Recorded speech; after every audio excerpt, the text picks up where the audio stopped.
உலகத் தமிழர்களின் உயிர்நாதம் உண்மை தமிழ் தொலைக்காட்சி.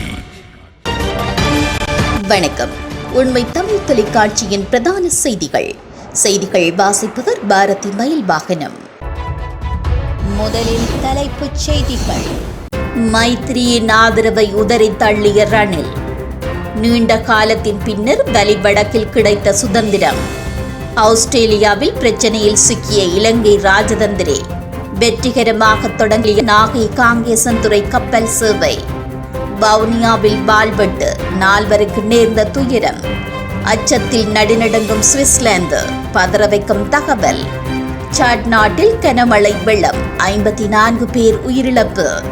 30 ஆண்டுகளுக்கும் மேலாக தனது அடையாளத்தை மறைத்து வாழ்ந்து வரும் ஓவியர். இனி விரிவான செய்திகள். ஜனாதிபதி ரணில் விக்ரமசிங்கவிற்கு மைத்ரிபால சிறிசேன தனது ஆதரவை தெரிவிக்க விரும்பினாலும் அந்த கோரிக்கையை அவர் நிராகரித்துள்ளதாக அமைச்சர் மஹிந்த அமரவீர தெரிவித்துள்ளார். ஸ்ரீலங்கா சுதந்திர கட்சியின் பிரதிநிதிகள் குழுவை சந்தித்த போது அமைச்சர் இதனை தெரிவித்துள்ளார். மைத்ரிபால சிறிசேன போன்ற நம்பிக்கையற்ற நபரின் ஆதரவை தாம் ஒருபோதும் விரும்பவில்லை எனவும் அமைச்சர் குறிப்பிட்டுள்ளார். தொடர்ந்தும் கருத்து தெரிவித்த அவர், எங்கள் கட்சியின் முன்னாள் தலைவர் இப்போது எங்கும் இல்லாத நிலையில் இருக்கிறார். எந்த கட்சியும் அவரை ஏற்றுக்கொள்ள விரும்பவில்லை. உங்கள் தன்னம்பிக்கையை நீங்கள் அளிக்கும் போது ஆதரவின்றியே இருக்க வேண்டும். முன்னாள் ஜனாதிபதி ஒருவர் இவ்வளவு தாழ்வான நிலைக்கு தள்ளப்பட்டிருப்பது எமக்கு வருத்தமளிக்கிறது என்று அவர் கூறினார். யாழ்ப்பாணம் வலிவடக்கு நகுலேஸ்வர கிராம அலுவலர் பிரிவில் மிக நீண்ட காலத்தின் பின்னர் உயர் பாதுகாப்பு வலய பிரதேசத்தில் அமைந்துள்ள ஸ்ரீமத் நாராயண சுவாமி ஆலய வழிபாட்டிற்கு இன்று வெள்ளிக்கிழமை முதல் அனுமதி வழங்கப்பட்டுள்ளது. இதன்படி வாரத்தின் ஒவ்வொரு வெள்ளிக்கிழமையும் இந்த ஆலயத்திற்கு சென்று வழிபாடுகளை மேற்கொள்ள அனுமதி வழங்கப்பட்டுள்ளது. இதேவேளை யாழ் மாவட்ட அரசாங்க அதிபர் மன பிரதீபன் மற்றும் சென்ட் ஜோர்ஜ் செல்வர் ஆறு திருமுருகன் பங்கு பெற்றுதலுடன் பக்தர்கள் இன்றைய தினம் இந்த ஆலயத்திற்கு சென்று வழிபாடுகளை மேற்கொண்டமை குறிப்பிடத்தக்கது. ஆஸ்திரேலியாவிற்கான இலங்கையின் முன்னாள் பிரதி உயர்ஸ்தானிகர் ஹிமாலி அருணதிலக்கவிற்கு பெருந்தொகை $, அபராதம் விதிக்கப்பட்டுள்ளது. தனது வீட்டில் வீட்டு பணிப்பெண்ணாக பணிபுரிந்த பெண்ணிற்கு உரிய சம்பளம் மற்றும் விடுமுறையை வழங்காத குற்றத்திற்காக ஆஸ்திரேலிய பெடரல் நீதிமன்றத்தினால் இந்த அபராதம் விதிக்கப்பட்டது. 2015 ஆண்டு முதல் 2018 ஆண்டு வரை ஆஸ்திரேலியாவிற்கான இலங்கையின் பிரதி உயர்ஸ்தானிகராக ஹிமாலி அருணதிலக்க பணியாற்றியுள்ளார். அவரது வீட்டில் பணிபுரியும் பணிப்பெண்ணிற்கு முறையாக சம்பளம் வழங்கப்படவில்லை என்பதும் அவருக்கு திட்டமிட்டபடி விடுமுறை வழங்கப்படவில்லை என்பதும் நீதிமன்றத்தில் உறுதி செய்யப்பட்டது. இலங்கையின் பிரதி உயர்ஸ்தானிகரால் மேற்கொள்ளப்பட்ட இந்த சட்டவிரோத செயலை உள்நாட்டு அலுவல்கள் திணைக்களம் அறிந்திருந்தும் அது தொடர்பான சட்ட திணைக்களங்களுக்கு அறிவிக்கவில்லை என நீதிமன்றில் தெரியவந்துள்ளது. ஆஸ்திரேலியாவிற்கான இலங்கையின் முன்னாள் பிரதி உயர்ஸ்தானிகராக பணியாற்றிய ஹிமாலி அருணதிலக்க என்ற பெண்ணை பாதிக்கப்பட்ட பணியாளருக்கு $5,43,000 வழங்குமாறு நீதிமன்றம் உத்தரவினை பிறப்பித்துள்ளது. தமது வீட்டு பணியாளர்கள் ஒருவரின் கடவுச்சீட்டை பறிமுதல் செய்ததுடன் 3 வருடங்களில் 2 நாட்கள் மட்டும் விடுமுறை வழங்கிய இலங்கை ராஜதந்திரி ஒருவரை முறையாக ஆய்வு செய்ய தவறியதற்காக உள்நாட்டு அலுவல்கள் திணைக்களத்தை ஆஸ்திரேலிய பிராந்திய நீதிமன்ற நீதிபதி கடுமையாக சாடியுள்ளமையும் சுட்டிக்காட்டத்தக்கது. இந்தியா நாகப்பட்டினத்திற்கும் காங்கேசன்துறைக்கும் இடையிலான பயணிகள் கப்பல் சேவையானது இன்று முதல் மீண்டும் ஆரம்பிக்கப்பட்டுள்ளது. யாழ்ப்பாணம் காங்கேசன்துறைக்கும் தமிழ்நாட்டின் நாகப்பட்டினத்திற்கும் 40 ஆண்டுகளுக்கு பின்னர் பயணிகள் கப்பல் போக்குவரத்து சேவை கடந்த வருடம் அக்டோபர் மாதம் 14 இந்திய பிரதமர் நரேந்திர மோடியால் ஆரம்பித்து வைக்கப்பட்டது. இந்த கப்பல் சேவையானது நாளாந்தம் இடம்பெறும் என கூறப்பட்ட நிலையில் சீரற்ற வானிலை மற்றும் போதிய அளவான பயணிகளின்மையால் போக்குவரத்து தடைப்பட்டிருந்தது. இந்த நிலையில் இந்த கப்பல் சேவை கடந்த மே மாதம் 19 ஆரம்பமாகும் என கூறப்பட்ட பின்னர் கால வரையறையின்றி ஒத்திவைக்கப்பட்டது.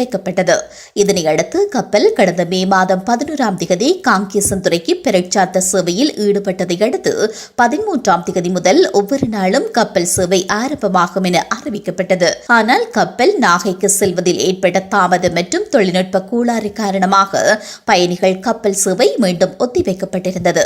இந்த நிலையிலேயே இன்று மீண்டும் கப்பல் சேவையானது ஆரம்பிக்கப்பட்டுள்ளது. சேவையில் ஈடுபடும் சிவகங்கை கப்பலானது நாகப்பட்டினத்திலிருந்து காலை 8 மணிக்கு புறப்பட்டு நண்பகல் காங்கேசன்துறையை வந்தடைந்துள்ளதாக தெரிவிக்கப்பட்டுள்ளதோடு காங்கேசன்துறையிலிருந்து மதியம் 2 மணிக்கு புறப்பட்டு மாலை 6 மணிக்கு மீண்டும் நாகப்பட்டினத்தை சென்றடையும் எனவும் அறிவிக்கப்பட்டிருந்தமையும் குறிப்பிடத்தக்கது. நாகப்பட்டினம் காங்கேசன்துறை இடையே பயணி ஒருவருக்கான ஒரு வழி கட்டணம் இலங்கை ரூபாவின்படி 17,804 ரூபாய் என்றும் காங்கேசன்துறை நாகப்பட்டினம் இடையேயான பயணச்சீட்டு கட்டணம் 16,557 ரூபாய் என்றும் அறிவிக்கப்பட்டுள்ளது. வவுனியாவில் இனந்தெரியாத நபர்கள் மேற்கொண்ட வாழ்வெட்டு தாக்குதலில் 4 பேர் காயமடைந்துள்ள நிலையில் வைத்தியசாலையில் அனுமதிக்கப்பட்டுள்ளனர். குறித்த சம்பவம் இன்று வெள்ளிக்கிழமை செட்டிக்குளம் மெனிக்பாக் பகுதியில் இடம்பெற்றுள்ளது.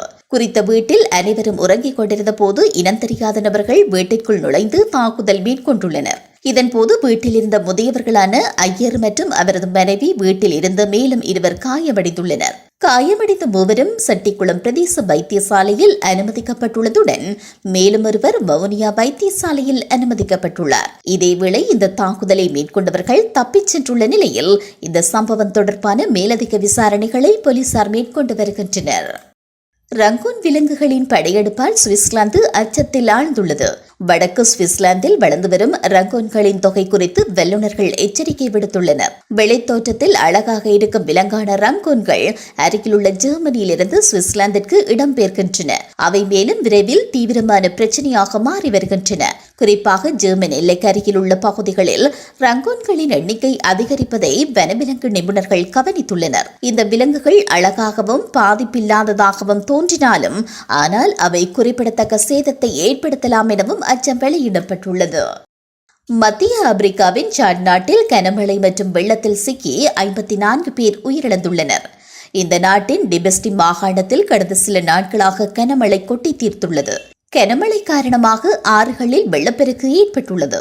இதனால் ஆயிரக்கணக்கான வீடுகளை வெள்ள நீர் சூழ்ந்துள்ளது. மேலும் பல பகுதிகளில் சாலை போக்குவரத்து பாதிக்கப்பட்டுள்ளது. இதனால் 50,000க்கும் மேற்பட்ட மக்கள் மிகவும் பாதிக்கப்பட்டுள்ளனர். ஆயிரக்கணக்கான மக்கள் நிவாரண முகாம்களில் தங்க வைக்கப்பட்டுள்ளதாக அங்கிருந்து கிடைக்கும் செய்திகள் தெரிவிக்கின்றன.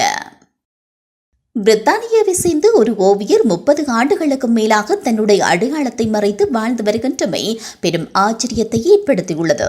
ரகசிய ஓவியர் என லண்டன் மக்களால் அழைக்கப்படும் குறித்த ஓவியரின் உண்மையான பெயர் பேங்க்சி. இவர் சுவர்களில் ஸ்ப்ரேக்களை கொண்டு ஓவியம் வரைவதில் கைதேர்ந்தவர். 1990ஆம் ஆண்டிலிருந்து இவர் ஸ்ப்ரே ஓவியங்களை வரைந்து வருகிறார். இவரது ஓவியங்கள் அரசியல், நையாண்டி, பாசிசம், முதலாளித்துவ எதிர்ப்பு, காலநிலை மாற்றம் போன்றவற்றை அடிப்படையாக கொண்டு காணப்படுவதாகவே கூறப்படுகிறது. இவர் பொதுவாக இரவு வேளைகளில் ஆள் அரவமற்ற நேரத்திலேயே தனது அடையாளத்தை மறைத்து ஓவியங்களை வரைந்து வருகிறார். இவரது தனித்துவம் வாய்ந்த ஓவியத்தினால் இவருக்கு ஹாலிவுட் பிரபலங்கள் உட்பட ஆயிரக்கணக்கான ரசிகர்கள் உள்ளனர். குறிப்பாக இவரது ஓவியங்களை ஆர்வத்துடன் புகைப்படங்களை எடுத்து சமூக ஊடகங்களில் பலர் பதிவிட்டு வருகின்றனர். இவரது முகத்தினை பார்க்க முடியாத என்ற ஏக்கத்திலேயே பலர் இருப்பதாகவும் கூறப்படுகிறது. தன்னுடைய படைப்புகளை இன்ஸ்டா, யூடியூப் தளங்களில் பதிவேற்றம் செய்து வரும் பேங்க்சி இன்று வரை தன்னுடைய அடையாளத்தை மட்டும் வெளிக்காட்டவில்லை என்பதும் குறிப்பிடத்தக்கது. மீண்டும் தலைப்புச் செய்திகள். மைத்ரியின் ஆதரவை உதறி தள்ளிய ரணில். நீண்ட காலத்தின் பின்னர் வலி வடக்கில் கிடைத்த சுதந்திரம். ஆஸ்திரேலியாவில் பிரச்சனையில் சிக்கிய இலங்கை ராஜதந்திரி. வெற்றிகரமாக தொடங்கிய நாகை காங்கேசன்துறை கப்பல் சேவை. வவுனியாவில் வாள்வெட்டு, 4 நேர்ந்த துயரம். அச்சத்தில் நடுநடுங்கும் சுவிட்சர்லாந்து, பதற வைக்கும் தகவல். சாட் நாட்டில் கனமழை வெள்ளம், 54 பேர் உயிரிழப்பு. 30 ஆண்டுகளுக்கும் மேலாக தனது அடையாளத்தை மறைத்து வாழ்ந்து வரும் ஓவியர். இத்துடன் இந்த செய்திகள் நிறைவடைகின்றன. மேலதிக செய்திகளை தெரிந்து கொள்ள உண்மை தமிழ் தொலைக்காட்சியோடு இணைந்திருங்கள். வணக்கம். உலகத் தமிழர்களின் உயிர்நாதம் உண்மை தமிழ் தொலைக்காட்சி.